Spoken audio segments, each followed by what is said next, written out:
This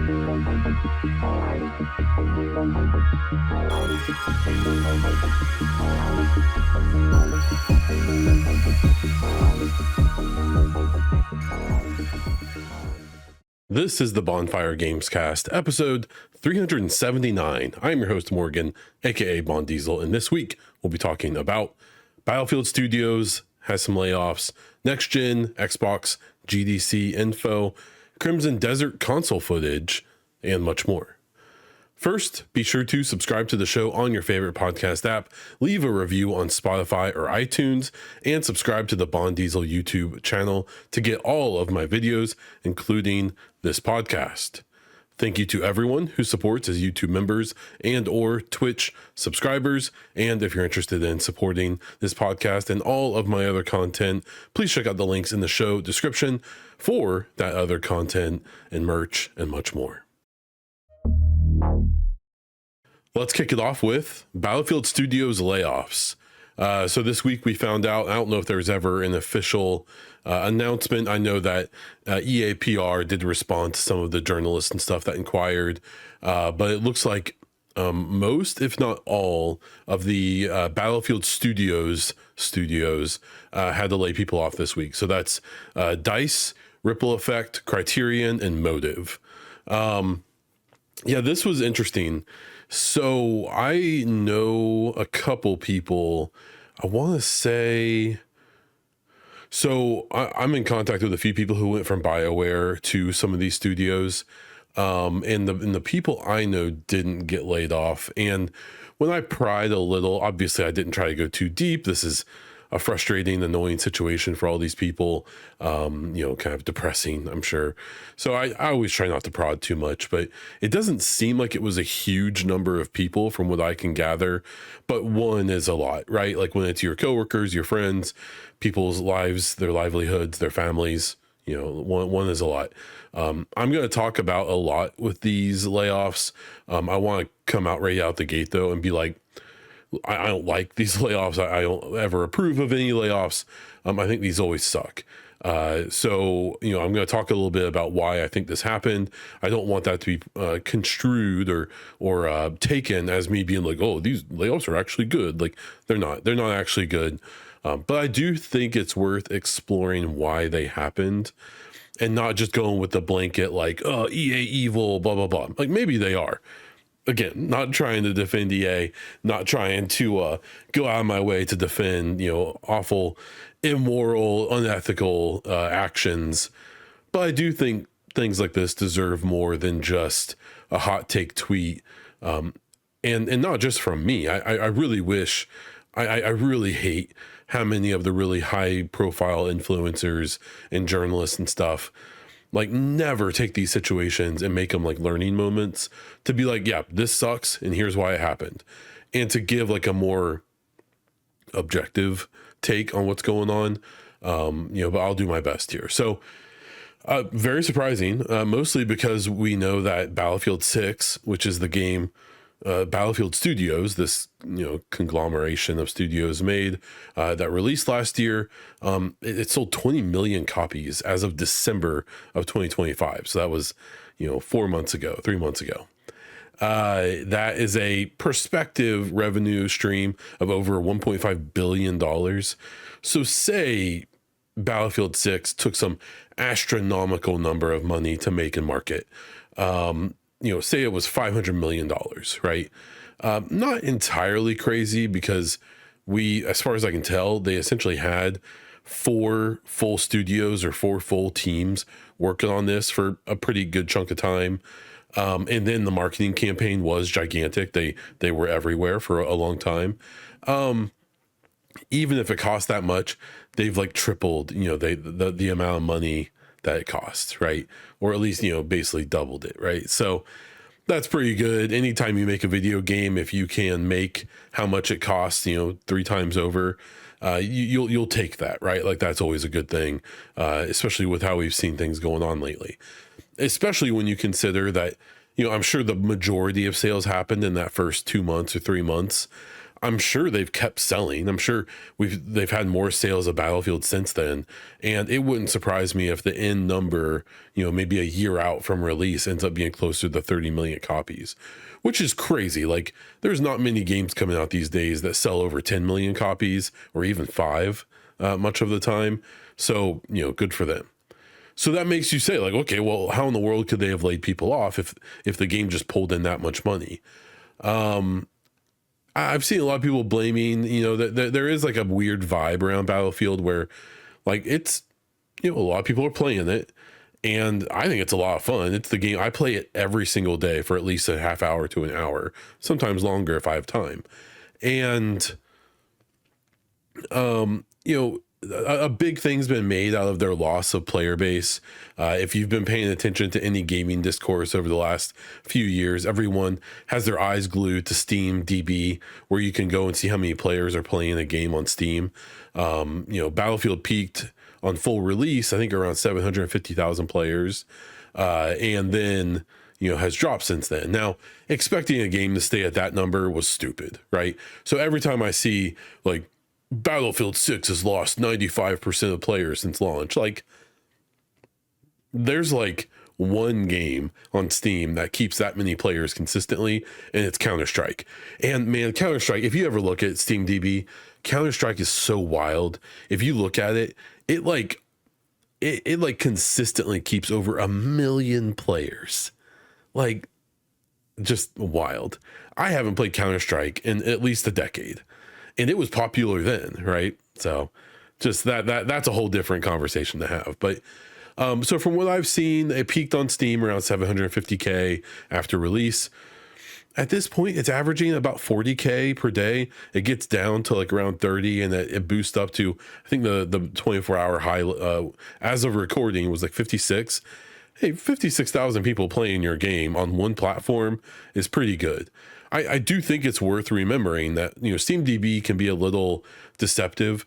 If it's a PC only game, it's a pretty good measure of the player base, but a multi-platform game like this, I think people need to be careful, how closely they're looking at this number. As a trend, it might be okay. So if you consider, say the average is 40K, and if it dropped down to 20K, you could probably assume that the other platforms, wherever they hover, maybe you're seeing similar drops. But you have to consider with a game like Battlefield 6, it's on Steam, it's averaging 40K players a day, peaks higher, dips lower, whatever. I would say Battlefield is a game where you actually have a pretty large number of people playing that through EA, the EA app, which is insane. But even for me, like, I don't like doing the whole, like, buy a game on Steam, but have to open the EA app to play the game. So like with Mass Effect on Steam, if you open it, it opens the EA app and it launches from there. So I'm not going to buy the game on Steam unless it was super cheap, and it wasn't on the EA app. But, like for me, if I bought Battlefield on PC, I would buy it on the EA app, assuming the pricing was similar, just because I don't want to have to go I hate the launchers. I hate that stuff. So there's probably a decent number of people actually playing on the EA app. And that's not even considering the Xbox and PlayStation sales, which I believe this game sold extremely well on Xbox and sold well on PlayStation. They probably sold similar numbers. The last time, I think one of the analytics firms put out numbers, which are kind of not to be believed in my opinion in general, but I think it looked like the actual unit sales was pretty similar between the two platforms, which is crazy because PlayStation essentially has double the player base as Xbox in the current gen consoles. So say there's 40K on Steam, shoot low. Say there's 10K, even we'll go crazy. We'll say 5,000 on EA app, and say 20K on Xbox and PlayStation. I mean, you're looking at, almost 100,000 players, probably playing this game a day. And then I'm sure it goes up on the weekends. And like, I think a lot of that hate on Battlefield has been misplaced, and I wanted to talk about it. Now for the real reasons that this happened, I think it's, we'll talk about the acquisition, but the real reason, and I've seen other people kind of talking about this too, And I actually didn't know this until I looked into it a bit. But the whole idea around Battlefield Studios with Vince Zampella was the idea of, we're going to have this Battlefield universe, and we're going to have Battlefield 6 and this other spinoff and this other thing. And the whole idea was to have this like Battlefield universe, right? And that isn't what happened. Instead, they made Battlefield 6. It had a lot of acclaim before it came out. It released to pretty good vibes, and things have been a little up and down since then. I personally think that the seasons have been okay. The content schedule, yeah, I wish there was more, but I still like what they're doing, and I think most people do as well. Not the vocal minority online, right? And the whole idea, I think, was that these studios were supposed to make multiple games. This was very much a pre-COVID or even during COVID mindset, and they boosted up all four of these studios. As far as I know, all four of these studios, be it DICE, Ripple Effect, Criterion, and EA Motive, were all like boosted up a lot during that time. And then they made one game, and now that game is in post-launch. And I know everyone, I've seen all the comments of like, oh, well, now they laid people off, so they're going to have even less post-launch content. It's like, it's not really how it works. It's sometimes it's even a too many cooks in the kitchen situation. But like, there's also some weirdness around it where like EA Motive, as far as I know, is either not involved in Battlefield 6 at all anymore, or is minimally. The team from them, as far as I know, did the single player campaign. I have thoughts on that, but regardless of those, that single player campaign, like, it's done. They're not going to do a DLC. The single player campaign, at least in my opinion, was kind of bad. It wasn't very good. It was extremely mediocre at best, right? And so they aren't going to do DLC for story. Now, maybe they keep some of those people around to be kind of the general lore masters as they do DLC and expansions and all that, and the seasonal content.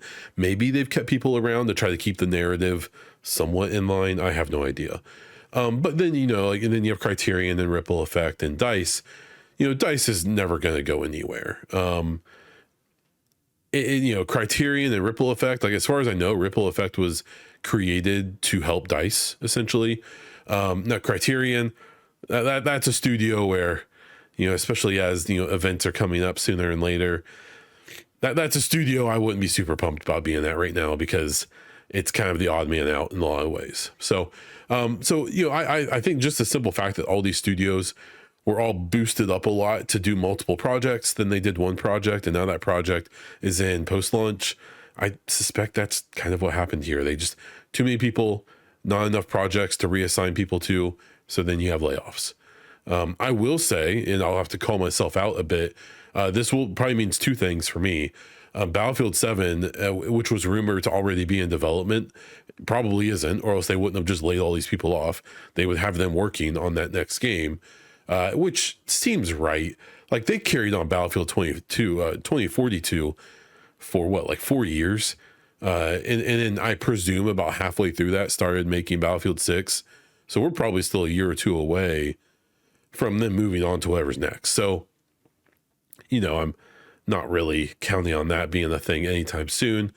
And my prediction that they would move that Battlefield team at EA Motive over to BioWare to help them co-dev the next Mass Effect game. I mean, if that's true, they haven't done that yet, which may mean the Mass Effect game isn't ready for full development yet, which is just crazy at this point, because, not counting interruptions from that team helping out, Dragon Age of the Veilguard for a year and a half, they've been in pre-production on Mass Effect for like 6 years at this point, or more, possibly more. I don't know what kind of game needs that much pre-production, but this layoff, signals to me that probably isn't happening anytime soon. The other side of this is they are, the PIF is likely completing the acquisition of EA to take it private, and to have new owners next month in April. And there's a chance, and this is probably kind of a and B answer, that this is likely, partially due to that. They were going to have to lay people off anyways. They're in a situation where they can do it now before that deal even goes through. The thing about that deal is I'm not as negative on it as some people are, because I see that without that deal, things aren't looking that great in general for EA, even though they have had some ups and downs. And that many of the things people are worried about happening with that acquisition are happening anyways. And so there's at least a chance that if they aren't answering, public stockholders, if they're trying to please a private entity, maybe that's easier for them to do. Maybe, especially because the owners of this investment group are more long thinking. They aren't as worried about, in theoretically, short-term benefits. They want this property to be worth something for them in the long run. And so presumably they would allow that company or those people to make decisions that are good for the company long run. That's all hopium, to be completely clear. The acquisition's coming, and the biggest thing about it is that when it happens, it comes with a big fat loan, and it means that they're gonna have to pay back. It's like $2 billion a year or something, which means that they need to make sure their revenue is over $2 billion a year so they can make that loan, and then whatever's left, becomes, with operating budgets and things like that. So, layoffs suck, but there's always reasons for them, and they aren't quite as simple and black and white as people want them to be. It isn't just greedy, C-suite people. It is them trying to manage this really volatile industry and being one of the very few third-party AAA publishers that are left, and who's getting acquired in the next month. Again, no excuse. I feel awful for everyone affected. I hope they all find better jobs tomorrow, right? I hope that this doesn't ever happen again, right?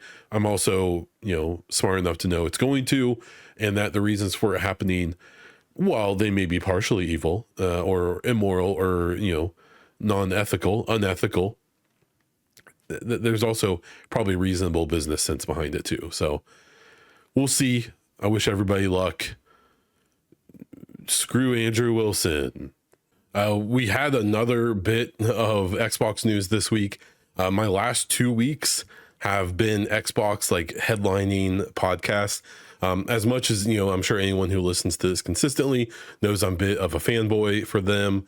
I don't think I could do a third episode in a row with an Xbox logo on the cover art of the episode. So I had to put the story second.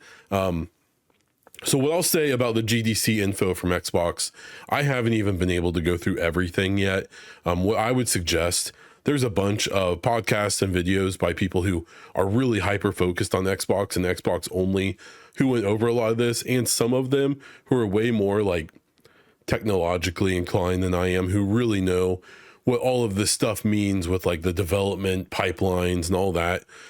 Go check out some of those, right? I'll give you my kind of high level thoughts on everything, and then we'll kind of go into that. So, so we found out one of the funny things was I saw one of the summaries of this being it's going to have the Helix, Xbox Helix, which is just the code name for right now, will have a custom AMD chipset. It's well, yeah, of course it will. None of these consoles have ever just had plug and play, GPUs and CPUs. They have always had custom things, right? Even though the Xbox Series X and PS5 ended up basically having the same CPU, with a few minor differences, and then they had some differences in the type of RAM they used and some of the small stuff. The buffers and stuff like that, I think were a little bit different. But overall, they were basically copies of each other. There was a lot of talk about how they're going to be pushing a lot, and we saw a word we haven't seen in a while, and I think we're going to start seeing a lot more, that the AMD chipset is going to have some processing in it that is specifically for what we are now calling AI stuff. But I saw referred to more lately as machine learning, which has been a thing that, that's been in the vocabulary for quite a while at this time, in frame generation. So what was being kind of, I don't really know how to take this necessarily. What I'm assuming is that this was just a way of them saying that it's going to have the more advanced versions of FSR, which is the DLSS, upscaling equivalent and frame generation equivalent, that AMD uses as opposed to NVIDIA. And I suspect that, because PlayStation does this too with their PSSR technology. PSSR is just FSR. It is AMD's tech. Now, they do use it's like a customized version of it. I think it's was it the PS5 Pro now has PSSR 2, which is essentially like FSR 3.5. It's FSR 3, which the base consoles can use, but it has some of the features from 4, but not all of them. So it's like kind of like a hybrid of it. And that's, and PlayStation loves to have their own special names for things that everyone else has. In this case, it is slightly customized though. And then even, I don't know if it's the PS5 Pro at launch or the base consoles as well. They have FSR as well because they're AMD tech. And I don't think it's like FSR 1 or 2. I think they use some weird version of FSR that's like somewhere in the middle, or even is like FSR 3 with maybe even fewer of the more advanced features. I don't really know. I even tried to look it up, and there hasn't been a lot of talk about that in recent years. And it's also dependent on the software. So say the PS5 Pro and the Series X or the PS5 base are capable of using like FSR 3 technology, well, you still have to hope that the game maker, the studio, has implemented that for the consoles to use, because I know that there's been games that only had like FSR 1 enabled and they look like complete garbage because FSR 1 was really bad. It was awful. Regardless, it seems like basically they're signaling here that the next Xbox, and very likely the PS5 as well, which will have FSR 3 or PSSR 3 or whatever they call it, it's going to have this newer version of FSR, which is really good. So I want to say they're up to FSR 4 now. That is like, in many ways, equivalent to DLSS, which is NVIDIA's offering, which has been the gold standard for quite a while at this point. But FSR is catching up pretty well. And then Intel actually has their own called XeSS that anyone can use. It's not just for their GPUs, but apparently it's like okay, but no one really talks about it. There was a lot of talk by Jason Ronald, who's the head of the hardware division at Xbox, about ray tracing and how ray tracing and even path tracing, which is like this really, really demanding high-end feature in any game. You only see it on like really high-end GPUs right now. And you see it like demonstrated in games like Cyberpunk 2077 and stuff where, it's like an old game, so it runs pretty well now. And then so you can stack stuff on it. And the path tracing, I've seen examples of it. It is insane. I think I tried to do it on my 5070 and it like worked okay, but it was like 30 FPS, and I'm a 60 FPS or more snob at this point, so I couldn't do it. But that seems like it's gonna be a big push. I've had real mixed feelings on ray tracing. I'm more like on the consumer side, it seems like it's mostly been kind of a bad thing, because we've seen a bunch of studios try to chase that dream, especially through Unreal Engine, but even other engines as well with games. And it just never seems to quite like pay off. It always seems to be like, oh, we have like a little bit of ray tracing in this game. And it also means that we have to use like the ugliest upscaler on earth. So the game looks like crap, but the lighting's okay. I hate that. I don't like it. On the developer side, I know it seems like a lot of them want ray tracing to be a thing because it kind of makes their life easier. Where in the olden days, if you wanted to light a level, you had to do it like very manually. And now with, obviously, I don't want to say it's like, just click and it's done, but ray tracing does make it easier, because it essentially does, the ray tracing, it does the lighting for you in a lot of ways, and it does it pretty intelligently. Now, back in the day, this is why you often saw games not have like changing lighting situations. So in like an open world game, you may not necessarily have the sun moving through the sky. You may have more defined like day and night cycles based on if your character rests or other things, or they'd get creative with the lighting. Well, now a game with ray tracing that uses it heavily can do real-time lighting changes, and it just looks really good. And it's not just shadows. It's also things like, the inside of a building during the daytime, even if there's no lights on in that building, is never completely dark. And that's because light rays are coming in through windows or cracks or open doors or holes in a roof. And then that light, when it comes in, it hits the ground, and then a little bit of light dissipates off of that. It reflects, right? So you rarely ever have spaces that are completely dark. This is what ray tracing is really good at. It's really good at doing that, like ambient lighting and things like that. So that seems like it's going to be a big focus. We did also find out that dev kits are likely to be going out to studios for the next console in January of 2027. That's a big deal because the series dev kits went out early in 2020 and the console came out 10 months later. So it presumes that they're targeting like a holiday 2027 for the next console. My thoughts on all this, there was a bunch more info. That's why I said I suggest you go and seek out the more detailed stuff. I more wanted to get into like the conversation around what they announced. My own personal take on this, especially on the ray tracing thing, is what I think is the most interesting about this generation, the PS6 and the next Xbox, is this will be the first time that presumably we won't have the console makers chasing a new standard for resolution. So, with the series console and the PS5, it was 4K.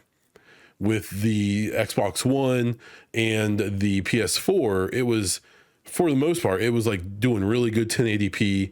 Obviously, at the end of that generation, we had the PS4 Pro and the One X that were more focused on like kind of bad 4K, but 4K nonetheless. But that generation was about like perfecting 1080p, right? And then the generation before, the 360 and the PS3, were very much about for real, they were 720p consoles. But, especially towards the end of that generation, there was also a lot of 1080p support for that. So what I think is cool about this next generation of consoles in general, specifically here, talking about the Xbox, is this is the first time that we're going to be going from 4K consoles to 4K consoles. I swear, I'm sure on the box it'll have like 8K on there, the same way the PS5 and the Series X did. Now the Series X, I don't know about the PS5. I believe they've both removed that since. I will say I've got, and you can't see it right now, but my Series Xbox is up there. If you look at it, I can't see it from here. I believe it says 8K media playback. As far as I know, they never tried to pretend like they were going to do 8K output. And I think it was really more of a marketing thing because that gen of console, the PS5 and the series consoles, were the first ones to have HDMI 2.1, which technically can do 8K. I think it's only 30 FPS though. I don't think it has enough bandwidth for more than that. You can correct me in the comments if I'm wrong. I really don't care. I'm going to be straight up. But this next generation is the most interesting because it very likely is going to be targeting 4K.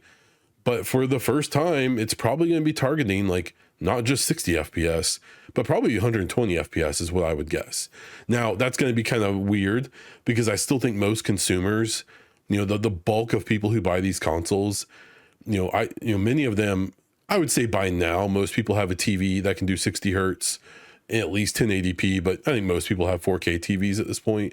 So that would look pretty good.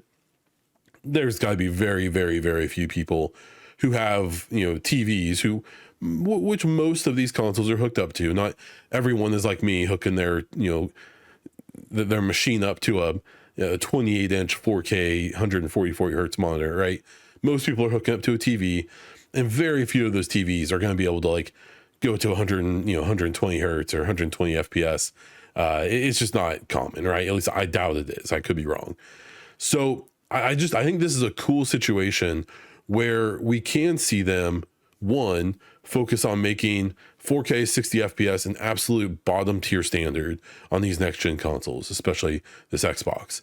Then you can kind of go beyond that. So when they're talking about ray tracing, you can finally use some of that overhead you have now because the console is strong enough to do 4K 60. Now it's not going to do it natively. Anyone who thinks that these next consoles are going to do anything natively, you're nuts. Even if it's just to create more overhead. Say the next Xbox probably could do a lot of games at 4K 60 FPS completely natively with the hardware inside the system, with no upscaling, no machine learning, no frame generation, nothing. But they probably will use it, and they'll probably use it, say, the way DLSS has been. So for every frame, there's another frame, it's 1 for 1. a real frame, then a fake frame, then the real frame. That's pretty standard at this point, and they've gotten really good at it. It can look extremely good. So what that means is that your hardware is only running games at 30 FPS and 4K, but it looks like 60 FPS. And what that does is that whole, 50% of power you aren't using, in that situation, that all goes to everything else. So path tracing, ray tracing, or whatever, that particular game wants to use that overhead for. That's what's going to be exciting about these next consoles is there's going to be overhead where the PS5 base and the Pro, to be honest, and the Series X, and we won't even talk about the S, they are maxed out on a lot of these games coming out now. I've seen so many people being like, oh, I hope this generation goes on for 5 more years because they haven't even tapped the potential of these consoles yet. Yeah, they have. And they did like a couple years ago, right? As long as PCs exist, most of these games, especially multi-platform ones, will forever be able to push the consoles to their absolute limit because they're also designing those games to work on, $2,500 5090s, right? They can always bump something up, right? But what these new consoles are going to do is they're going to allow that bump up to be really significant. And not even getting into all the stuff about the next Xbox being able to do PC games and things like that. My most exciting part, the thing I'm the most excited for here is just the fact that they aren't going to have to be worried about pushing to new resolution. They can focus on everything else, which I'm pumped about.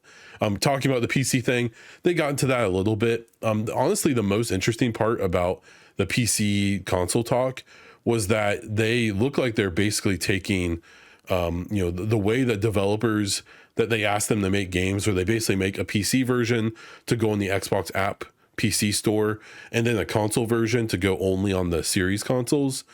They're unifying that. And so now, literally, when you want to put a game on the Xbox platform, you make one version of the game, and the tools that they're in, the tools that they have, and the way that it works is it will then distribute that ability for that one version of the game to work on, the Xbox Series consoles, to work on the new Xbox console, to work on cloud, to work on PC, to work everywhere.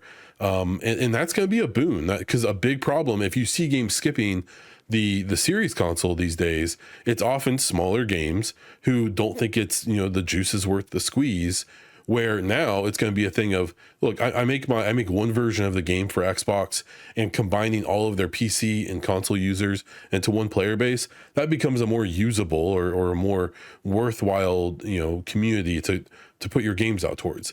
And then this is where it gets beyond me to a point. There's all kinds of benefits it looks like they're going to be providing to anyone who publishes their games on Xbox when it comes to a bunch of like free cloud access and ramping up servers and all this stuff. Beyond me, I'm not going to pretend like I understand all that stuff.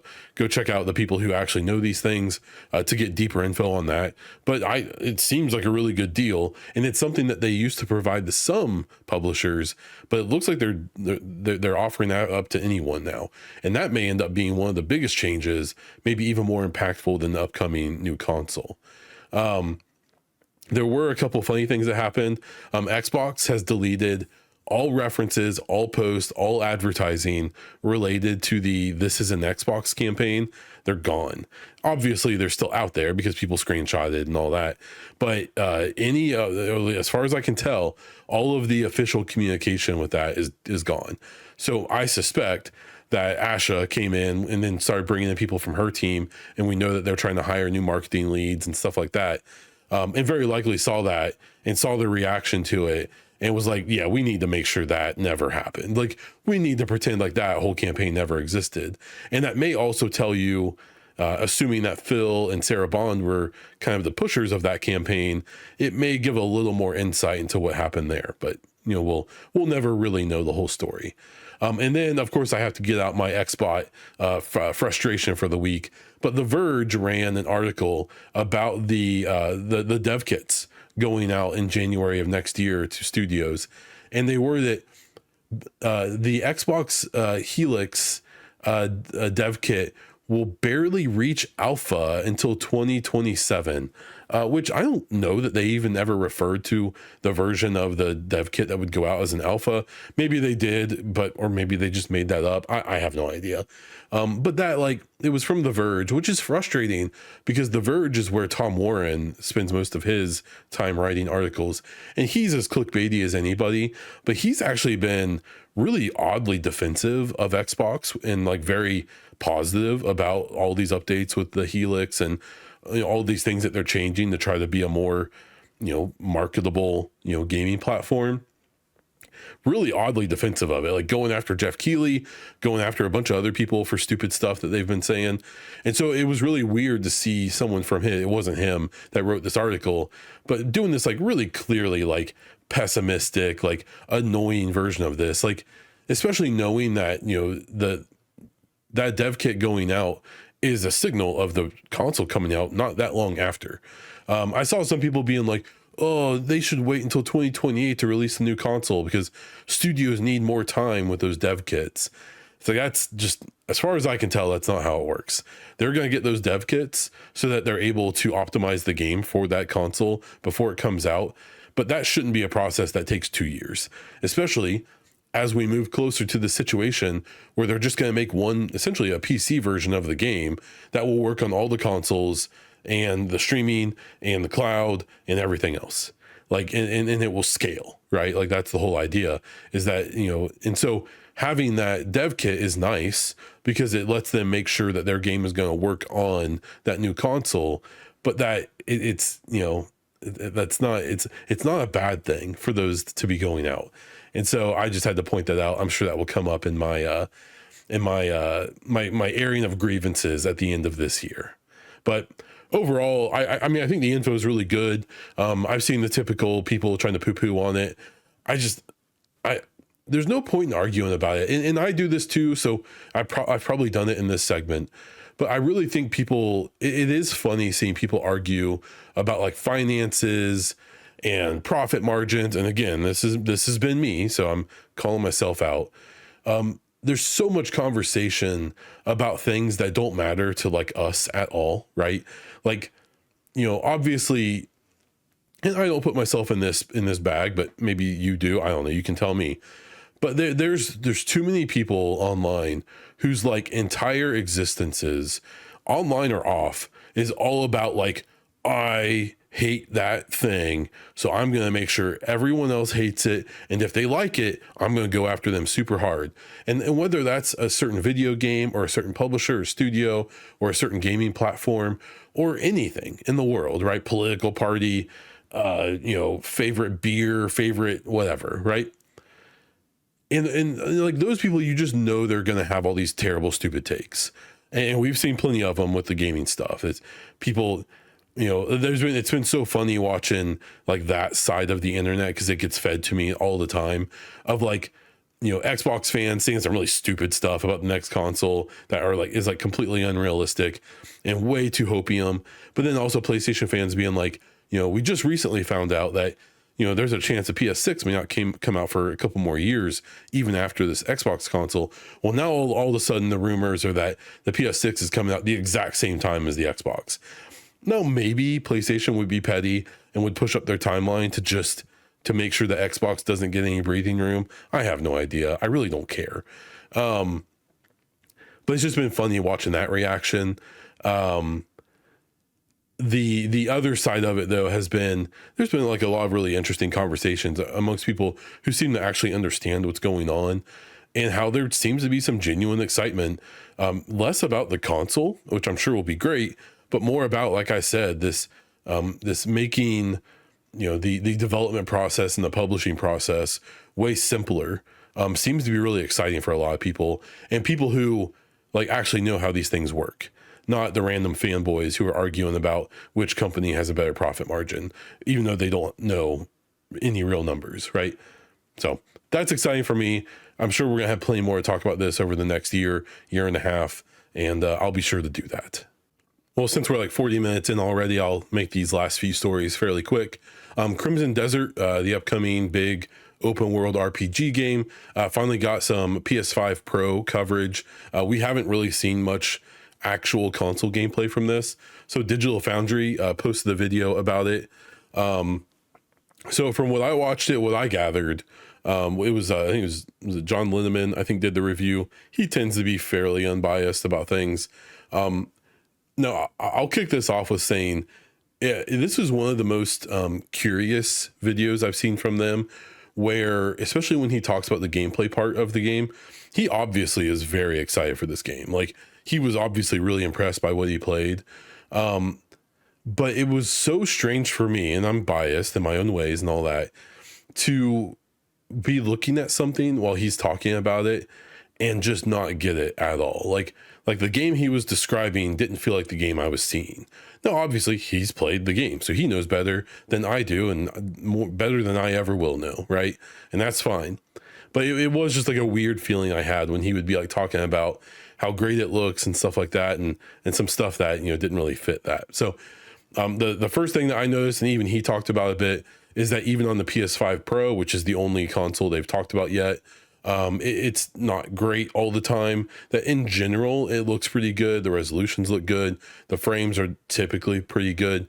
But even on the PS5 Pro, which is a bit more powerful than the Series X and a bit more powerful than the PS5 base, that it still dips in combat and during chaotic scenes and things like that.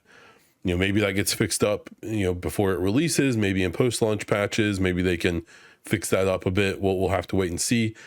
I would say that doesn't look great for the base consoles if the PS5 Pro already struggles with that.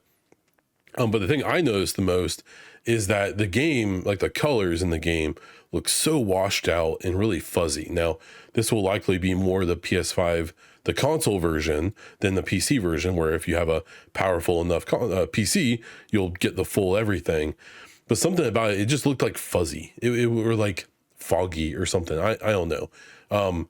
There was also a hilarious amount of pop-in his footage, which he didn't mention. And I will even be the first one to admit that when you're actually playing a game, as long as the pop-in isn't happening like right in the middle of your frame of like view, it typically isn't that noticeable. If it's happening more in the periphery or way far away, I feel like it's pretty easy to ignore it or to just not see it. But watching this footage as a viewer, it was insane to me that even like the grass textures not that far away from the character were like popping up like real bad. And it just, it didn't look, I didn't think it looked very, I thought it looked really bad, if you want me to be totally honest. I will say the thing that was impressive that he showed, and especially he talked about in this video, was how just really impressive the open world mechanics are of this game, how things are connected, how you can manipulate things with physics or you know, just AI of NPCs and things like that. Like there was one scene he posted where there was this kind of like fenced in area where there was like some event happening, and he was going around trying to attack random people, and he couldn't. But the more he did it, they started to have this, essentially it looked like some system where if you try to attack civilians for long enough, you eventually will, but that will also cause you problems because the guards and stuff in the area will now then come and be aggressive to you and try to stop you. And something he showed that was pretty cool is that he was trying to attack civilians in this little pinned area and eventually was able to. And when he started hurting people, the NPCs, I assume is just like really good pathing or however they do their AI, were really good about actually all herding to the exit of this like fairly like unique area and spreading out that way. I thought that was pretty cool. That was like one of those little things that he pointed out that I do think is pretty impressive. Or how when you're fighting like a group of bandits, when you kill like most of them, occasionally some of them will run away. Now, that's been a mechanic in games for a long time, and something that could have always been in every game if those particular studios decide to do it. So it is funny because some of the stuff really did seem genuinely impressive that he was talking about. And then some of the stuff was just him like acting like this is the first time a studio has done something that studios have been doing for a decade. So, you know, that was just kind of the vibe I got from the video. Again, he just seemed really excited about this game, and I will never hate on that. That's super cool. Like, I'm happy if people are happy, right? It was funny in the whole video. And maybe they aren't allowed to talk about it, he didn't specify, but to this point, I still have no idea if this game even has a story, if it has like characters that you're supposed to care about, supposedly it has romances and stuff like that. I don't even know what the point of the game is. In some of their advertising, they're like, you only so many more days until you save whatever the place you're playing in is called. But like, save it from what? Like we have no idea what this game is actually about yet. Maybe that's on purpose, or maybe it really isn't about much. I'm willing to bet that when the Metacritic scores come through, we're going to be seeing a lot of fantastic open world, interesting visuals, fun gameplay, completely meaningless story. And that wouldn't surprise me at all. Almost to the point where it reminds me a lot of Dragon's Dogma 2, where like that game shows really well, but then when you actually play it, you just realize it's this shallow, awful game. At least that's my opinion. Not everyone agrees. So I'm curious to how that plays out. But like, one of the things that the reviewer from Digital Foundry compared it to was like Red Dead Redemption 2, in the way that you can interact with the world. Probably not the story is my guess. Now, one of the interesting things we found out from this was they didn't send them a code to review this game. They sent them a PS5 Pro console with the game loaded onto it.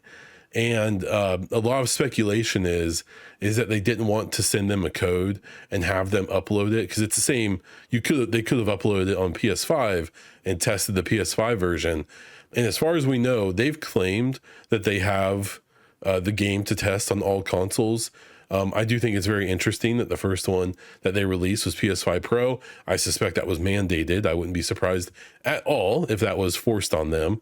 And it's sucks that they're in the situation where they probably have to kind of bow down to whatever they're being told to do, because if you don't know what's going on with them, I think they're fully independent now, that they like bought themselves out, or they were part of a sale that happened. Long story short, all those games media outlets are getting shut down, and they're in no better situation than anyone else. So if it means they can get some favorable deals or something, they'll probably do what they got to do.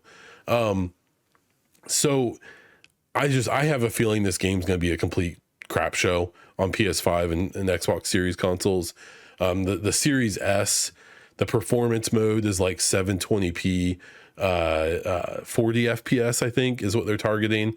So, it's going to be bad. Like, that's going to be rough. Even on the Series X and the base PS5, the what you're able to get from the different modes, even if it's true, it's still a little rough. And I find it hard to believe it's going to actually happen, because the PS5 Pro, it literally only has one 60 FPS mode. As far as I know, it's the performance mode that relies heavily on upscaling.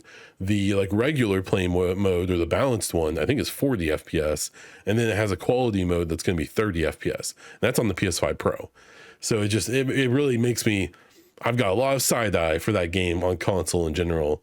So we'll have to see what happens. But this game in general, I've always been skeptical of it. I still am. It seems like they have likely fulfilled maybe a lot of the gameplay elements, which is super cool. Like, good for them. People are excited for this, and that's awesome, right? But I have a feeling, on a performance point of view, we're going to see people making a lot of excuses for how this thing runs on whatever platform they're playing on. But we're only like a week out from now, and reviews are probably before that. So we'll know the truth by the time I record my next episode. I wanted to do a quick review of Planet of Lana 2. This was a game I was really excited for since it got announced. I love the first Planet of Lana. It's a side scroller, kind of, I don't know, kind of like an anime. I don't really know how to describe the art style. It's very pretty. I love it. Right. The first game, it's extremely short. It's like 4 hours long, and it's a puzzle side scroller adventure game, basically. And the puzzles were like a little too simplistic, I think. Enemy variety and situations were not all that unique. It got a little repetitive, but the music in it, the visuals, the story it was telling, very, very subtly. You really need to like pay attention to the story to know what's going on, but I loved it. It was just really, I really enjoyed it. It just had so many moments for such a short game that really grabbed me. And it was one of my favorite games when it came out in like 2021, I think. And now Planet of Lana 2 comes out, And I broke it into a few categories of what I thought. Gameplay, way more variety of puzzles and how to solve them. I even suspect that many of the puzzles you can solve in multiple ways. I'm always curious if I solve things the way I was supposed to, or if I just kind of broke the game and made it work. But much more variety in everything. Locations, enemy variety, the way that you solve puzzles, the way that you use one mechanic in multiple ways. Very cool. And also, I want to give them props for educating the player really well on the mechanics.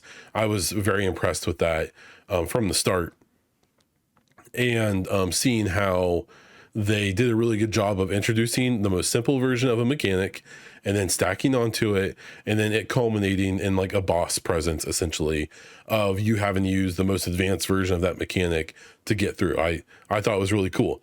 No spoilers, there's even a boss fight at the end of this game, which I thought was super cool. It was fine. It wasn't the most impressive thing I've ever done, but I was happy that they stepped it up in that way. From a story perspective, this one is much more story focused, and that, you know, like the characters that you're playing, like these people that are in this world don't speak English, and they do translate some of their words, but not all of them. And you're definitely supposed to be kind of figuring out the meaning of the things they're saying by just their tones and their gestures and the context of what's going on, you know, without spoiling anything. From the first game, we basically were led to believe that these people living kind of like a villager nomadic lifestyle almost, in the different parts of the world, that basically they used to have like a really advanced society that, or at least they came from an advanced society that was like super futuristic and had intergalactic flight and stuff like that. But that all got ruined by something, and that there's all these robots and stuff that they have to like protect themselves from, and who are aggressive to them. And then by the end of the first game, you kind of understand it more. And the second game goes heavy into what happened, what led to everything that we're seeing in this game. And it's really cool. The ending literally had me like teared up at the end because of a moment that happened. So story, another huge step up. The graphics, it looks, I'd have to go back to the first game and play it again. It looks basically the same, but definitely like more polished and stuff like that. Just, it's a beautiful game. Like both like I doubt they're hand drawn, but they're like handmade backgrounds, but even the foreground and the characters and the animations and everything's very smooth and very pretty. And yeah, it's just extremely impressive. I posted a bunch of screenshots on my social media if you want to go look. The music was interesting. The same composer, music director as the first game, but the one complaint I have about the whole experience is that the first Planet of Lana had 2 or 3 moments where you would be traversing a really long area. So whether you were running across like a desert or like rowing across a big body of water, and the camera would zoom way out to the point where like Lana, your character, was like super tiny on the screen, but you would have this beautiful, huge vista and like mountains or clouds in the background or whatever. And one of them was a desert scene where you're running across this big stretch and like the sun comes down during it. And both of those moments, especially the desert moment, which I have a whole video of it on my YouTube, has just like the most beautiful song. And it had like a couple of these just really cinematic moments where you would do this. You would be crossing this big stretch of area, and the music and the visuals would really swell to this big moment, and then it would end and you would move on to the next level. And Planet of Lana 2 didn't have a single one of those moments. And I really thought that those moments were really like core to my enjoyment of the first game. Now, luckily in this case, and this is where I'll get into my overall thoughts on the game, luckily, all of the other things were so much better than the first game that I came away from it being like, oh, I wish I would have had one of those moments, but it's cool that I didn't, because everything else was so good.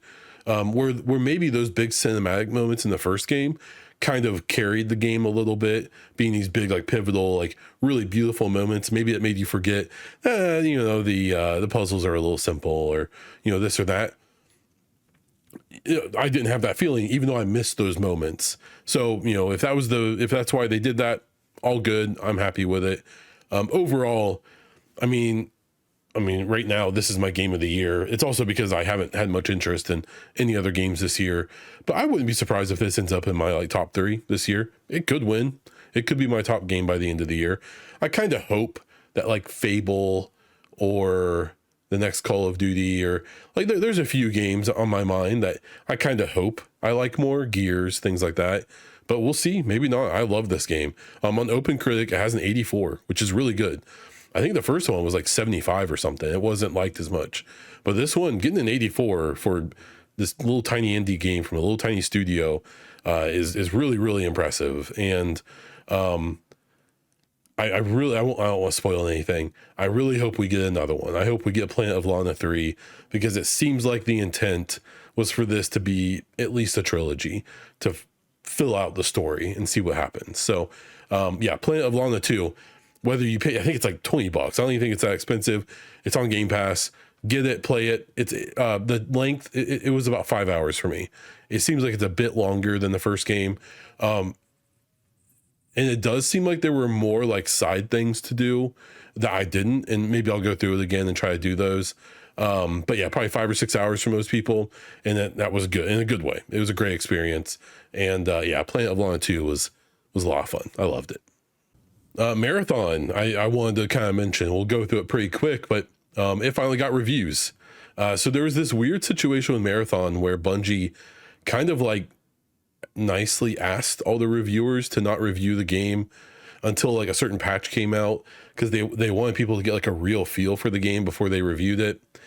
Like, I get that. It's a live service game. It's a multiplayer game. Like, I understand wanting them to wait until like the full experience is really out there. But that was also like weird, and everyone complied. As far as I know, there wasn't a single review for this game for multiple days after it came out from any of the big outlets. Now they are out, and the OpenCritic score is 76. This game it's so curious, because it probably depends on your algorithm, but if you're on social media or watch it on Twitch or whatever, you would think this is like a 10 out of 10 game, because the people playing it love it so much that, and it very much has an Arc Raiders kind of feel to the community, where like the people who love it more than they've ever loved anything in their entire lives, and really preach and really knock down any criticism of this game as haters or whatever. Or my favorite one I've seen multiple times is, if you don't like Marathon, you're just bad at it, which is like, man, that sucks. That's such a sucky opinion on something. But now that is out, you know, the actual score, which is interesting, because a lot of the people I saw really, really, really hyping up Marathon, even like ongoing, are also like game reviewers. And it's interesting to me how low the score was. 76 it's not bad. That's a good game, right? Obviously. And I think, from my experience with Marathon, I think it is a good game. I think it's perfectly fine. But I think in an industry, and especially that genre, the multiplayer live service, you know, doing that thing, especially against games that are free that you don't have to pay for, that's tough, right? The most interesting part of this, and easily the most annoying part of the Marathon conversation, is the player base. So where I mentioned the Steam DB things before, people really need to not be so obsessed with that, because it doesn't really tell you that much, except for like long-term trends I think you can garner from it. Well, that's where we're at with Marathon. And I do think it's worth talking about how Marathon, if you go to Steam DB and look up their thing and look at their players, it's really curious, and it's probably not a great sign for them in the long run, that they peaked at 88,000 players on Steam. Again, that doesn't take into account people on PlayStation, Xbox, you know, which is probably a lot, especially PlayStation and Xbox. I mean, you know, it's a Bungie game, a lot of Bungie fans, a lot of Destiny fans, a lot of Halo fans. And it is interesting, though, on Steam, not even looking at the actual numbers. Who cares about the numbers? But you see it pick up and hit that peak and then go down, just as you would expect. People go to sleep, people work, and then it comes back up, but it's a little bit lower than before the peak, down. And that's been happening extremely consistently. Now, to be fair, I believe it's still hitting around like 35 to 40,000 people a day. But what I would say is that more than anything, like it is consistently dropping, and if that trend continues, that's going to be bad for the game, because I don't know. I'd be curious, because we had this conversation around High Guard, which officially shut down this week, by the way. It kind of just depends on what PlayStation and Sony and Bungie has set for, like, how many players do they need for the game to be sustainable? Just basing it off Steam. If that's 50,000, they're probably in trouble. Like, if they need to keep 50,000 players on Steam, and however that breaks down for the other platforms, they might be in trouble. If it's 20,000, if they keep 20,000 or more, that's enough microtransactions, that's enough whatever, however they're, deciding that works, then they're probably okay. I think the game will settle in. And I said this before after the server slam, that it's a good feeling game. If you like that style of game, if it's giving you an experience you enjoy, I think it's going to hit for a lot of people. I said it back then too, after that server slam, I'm curious if it hits for enough people for it to be sustainable. And I have a feeling it won't. And I wouldn't be surprised if it's not going to be like a Concord. They aren't going to shut it down like next week. But I wouldn't be surprised if, like, a year from now, we find out that the days are numbered for their servers. I suspect it's going to get down to a point where there's a lot of people still demanding new content, but there aren't enough people to justify new content. And that's when live service games die. And I don't think it's going to happen fast. I don't want it to happen at all, even though I'm not super interested in the game myself. A lot of people are. I want them to be happy. It's something I've talked about before, where the conversation around this game was annoying, kind of like Arc Raiders and even Battlefield, to a point where the loudest two groups in the conversation are the people who hate the game for some reason and who, like, unabashedly love the game, and will refuse any criticism. And that's like 5% of the whole player base, where the other 95% of people fall somewhere in the middle and don't really care that much to be, like, in these two extreme groups. But those two extreme groups completely dominate the discourse and the conversation around the game. And so it makes it hard to really tell how the game is doing, because everyone who talks about it is so polarized, instead of just being in the middle, where I kind of feel like I am, of like, yeah, it's a cool game. I don't plan on spending money on it. If it gets cheaper or it goes free to play, I'll play some more of it, but I don't really want to pay for it. I've got other stuff to play, right? I don't hate it. I don't love it. I'm just kind of in the middle. Neat game, right? But it's so hard to decipher that opinion from anyone, because the two extremes, the two tiny vocal minorities, really dominate that conversation. So, I'm curious what happens to Marathon in the long run, but I think it'll be okay for a while. There was an interesting article that came out this week talking about the Steam machine. That's kind of in a weird place right now. They put out an article, I think it was this week, where they're like, due to hardware problems, we may not be able to release it in 2026. Then edited the article and are implying now that they definitely are releasing this year. We'll have to wait and see. What was interesting is that we did get some information that there's going to be like a verified system for games. If you've ever seen the Steam Deck, their handheld, there's basically a system that will show that a game has optimized settings for the Steam Deck. And so if you buy that game and use those settings, they can guarantee you this base experience. And I think that base experience is like 30 frames per second and a certain resolution. Well, they're going to do something similar for the Steam machine, but it's kind of interesting. So it seems like the standard for the targeted specs for that verified system for the Steam machine is going to be 1080p 30 FPS.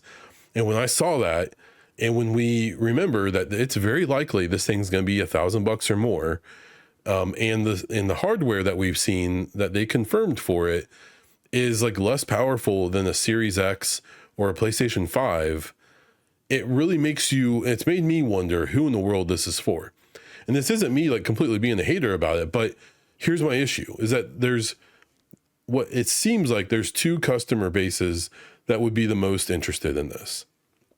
The one is existing Steam users who have a library and who have like a nice gaming PC, or at least to them it's nice, in like an office or a game room or whatever. And the Steam machine gives them a chance to have access to that library for a relatively cheap price. I'm guessing around $1,000, to be able to put it in their living room, have a controller, and play most of their games that way. Yeah, it's not going to be as high fidelity as their nice console or their nice PC, but it's still it's a reasonable experience, and it's nice to just have it in your living room, right? And my issue is that type of customer is not going to be okay with 60 or with 30 FPS. Not going to happen. Not going to be interested. Not going to be good enough, right? And even 1080p might be pushing it, but maybe not as much, right? So that's my main. So that's one group that I assume they're targeting, who I don't think is going to care about this. Then the other group are console players that they may potentially hope would switch over because of the huge Steam library, because of the sales that you can get on Steam and how cheap, especially older games are, and how all that works. And the Steam machine will have their like proprietary version of Linux, and we'll do things that some people are really excited about, right? And my issue is that I don't think that group's going to be super interested either. Mostly because if you're currently a PlayStation or an Xbox owner, both of those groups know that within the next year or two, they have new consoles coming where they can take their existing library, either on Xbox or PlayStation, and move to that and still have that, right? And then on top of that, you have the situation where they're looking forward to those new consoles, which are going to be like really high performant consoles, more than likely, right? And then they look at the Steam machine and look at a price tag that I think is going to be at least $1,000, which is more than the current consoles. Even the Xbox Series X that raised $150 is still $650, right? And while I would never really push anyone on that, I still think it's probably worth that for a lot of people, right?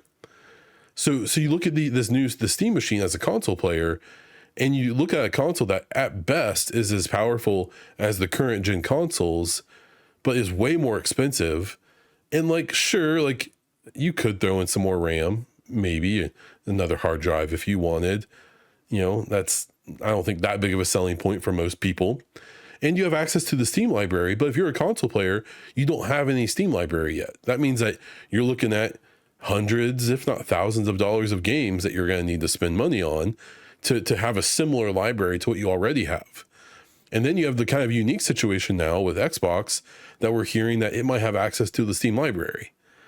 And so you get into the situation where, like, do you pay $1,000 for what sounds like is going to be a pretty underpowered Steam machine for those console users?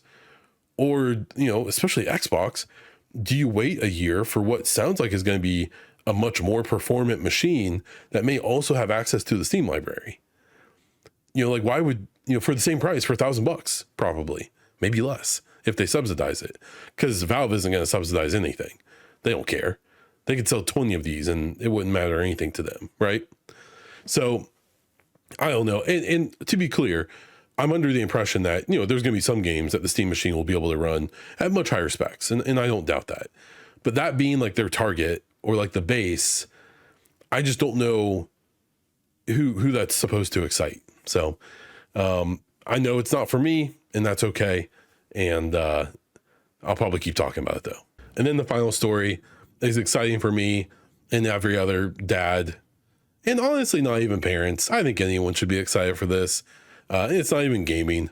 But Netflix did confirm that KPop Demon Hunters 2, or the sequel or whatever it's going to be called, is in the works, and they're going to be, it's probably not going to come out for like 4 years. I don't think they put a date on it yet, but it wouldn't surprise me at all if it's pretty far off. So if you're a fellow K-pop Demon Hunter head, whether it's because of your children or your own, I think I might like it more than my daughter does, even though she really, really does like it. But I'm a fan too. I think it's really great. You can see my, if you're on the video, I've got my mug right there with the girls on it. So, yeah, so if you're excited about that, there you go. And, that's all the news for today. For content updates, I know I've said it before, this month has sucked. In January, I was so excited. I streamed a bunch. I thought I was back on it. And then I did it a little bit in February, and then I got busy and I got sick. And then March came and I got more sick, and I've been more busy. And yeah, so I'm trying with streaming. I'll do my best. You know, like I'll always stream the big announcements and the big summer showcases and all of that stuff. And I'll keep doing that. I have a Mass Effect playthrough ready to get going right now. I'm right before, finding Liara in Mass Effect 1, where I'm ready. I've done everything else up to that point. And so we can get in there and start playing through the game. I don't have time. I've been busy. I am taking off a bunch of time over the next few months, just because I have extra PTO. Woe is me, right? So hopefully I'll be able to do it a bit more, but that's just kind of where I've been. And I am sorry, but I am excited to stream again. It's just the potential of that ever being a big part of my content again is just so low. The motivation's not really there. The time definitely isn't there. But I'll get there when I can. And if you have Twitch Prime, I still will gladly take your Twitch Prime sub. If you're not giving it to anyone else, thank you so much. And then the other part is I am going to try to start pushing more, a Google form link that I have. It's a form that you can use to submit questions or stories or just feedback about this podcast or my other podcast, the Mass Effect Hypecast. That should be in the link of the description, whether you're watching the YouTube video or if you're on the podcast, you should be able to find that link in there to that form. So every week, if you submit a story or a question, the following week, if it's for this podcast, I'll call you out. I'll read out the question and give my take on it. And, I just want to invite people to do that. So, and if you just have feedback in general, I'm happy to hear you out, even if it's not meant for the show. So feel free to do that. And that's what I've got. So if you have any questions or feedback, hit me up on social media at BonDiesel or at the Baunfire. Join my Discord via the Linktree link in the description of this episode, or comment on Spotify or YouTube, or use the form I just talked about. That is all I have for this episode of the Baunfire Gamescast. So until next time.